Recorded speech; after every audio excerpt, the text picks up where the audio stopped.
O'tgan yilgi jadidlar izidan tanlovda respublika bosqichida g'olib bo'lgan Buxoro shahar 20-maktab o'quvchisi Madina Bonu Sharapova Germaniya sayohati taassurotlarini o'rtoqlashdi. Biz u yerda Humboldt universitetida, Germaniya davlat xonasida, Germaniya davlat parlamenti, Berlin davlat parlamentida bo'ldik. Bundan tashqari biz u xalqning urf-odatlari, madaniyati bilan ham juda yaqindan tanishdik. Tanlovning Buxoro viloyat bosqichida mutasaddilar barcha ishtirokchilarni tabriklab, bu gal ham buxorolik yoshlarni Germaniya sayohatiga undashdi.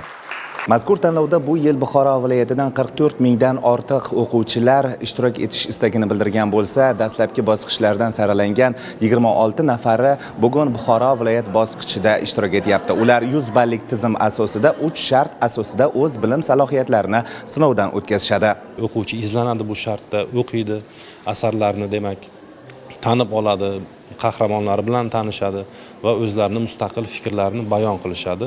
Bundan tashqari yana bir tashabbusga qo'l urdik.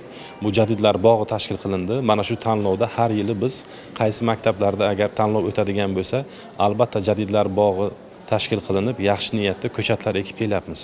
Tanlov nizomi asosida ikki toifada 6, 8 hamda 9, 10 sinf o'quvchilari bo'yicha ishtirokchilar dastlab jadidlar faoliyatiga oid 10 tadan savollarga javob berishdi.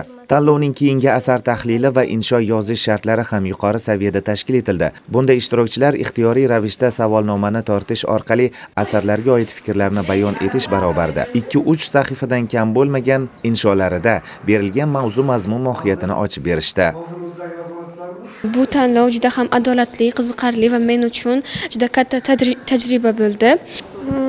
Umuman olganda maktabda doim jadidlar kitoblarini o'qirdim, ularga taqrizlar yozdim, albatta xulosalarimni yozdim, tushunganlarimni va har bitta jadid bobolarimiz asarlarini qunt bilan o'qishga harakat qildim. Shu kuni barcha shartlarda eng yuqori ballarni qo'lga kiritgan o'quvchilar tanlovning respublika bosqichida ishtirok etish huquqini qo'lga kiritdi. Madrahim Turdiyev, Abdulla Rajabov, Buxoro.